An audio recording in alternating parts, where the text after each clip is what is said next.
it was developed, originally it started because I got invited to a conference on Capitol Hill along with IJM and Salvation Army and some other key people, and they said basically they wanted to know from people on the field what was going on with traffic. This was over 10 years ago now. And so we kind of gave evidence that we were aware of, and we kind of said this and that. And it was really very exciting to have that opportunity from the US State Department to ask us for our input. Now, the senior advisor on trafficking at that time was a woman called Laura Lederer, who now heads up Global Centurion. And she said to me, look, I'd really like to come to Cambodia and see what the faith-based groups are doing. Now, she'd become a Christian a couple of years before. And so, she said, well, I know that we're doing some good stuff in Cambodia, but I think we could be doing more, and maybe you can introduce me to some of the organisations here. So I got, that was like an incredible opportunity that I wasn't expecting at all.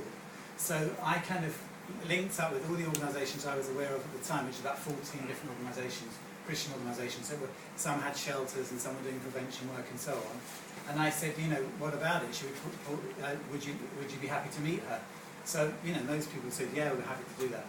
Well, then I started to develop a program for her and set it all up, and I was really excited about it. And then suddenly these two guys appeared at the gate one day, and they said to me, literally men in black. They were, it was quite funny. It was quite funny actually. And they came and they said, "What? Excuse me, sir, but why are you organising this trip for this Laura Lederer?" And I said, "Well, because she asked me to." And they said, "Yes, but you're British." And I said, yeah, she still asked me to do it. So we kind of we had this dialogue, and they said, "Well, where are you putting her?" And I told them, a 3-star hotel, and they said, no, she can't stay there. She'll have to stay in a 5-star hotel because of the security arrangements and everything.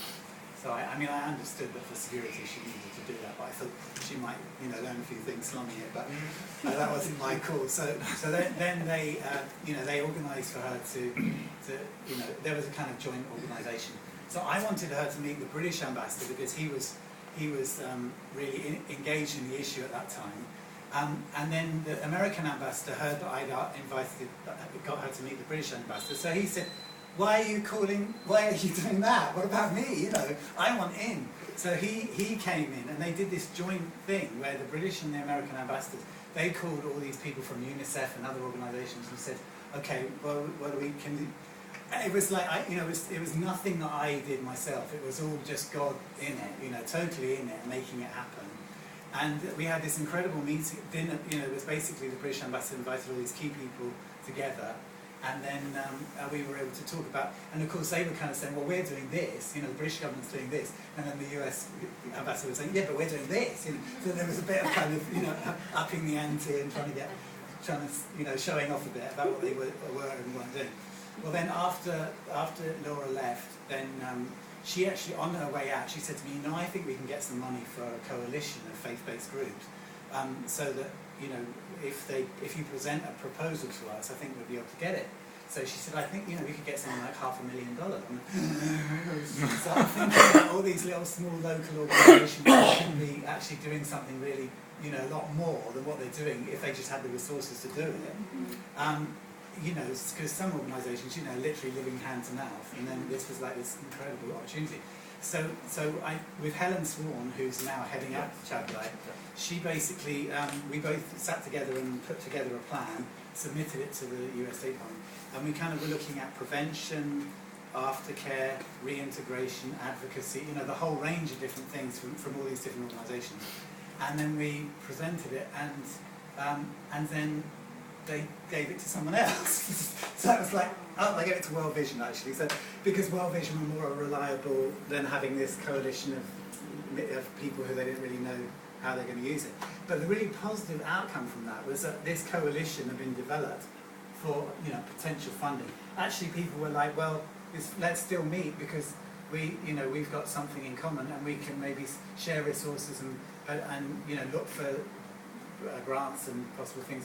And so this coalition developed from that. So now, like I say, it's a 60 organisation faith-based network, probably the most effective NGO network in the world.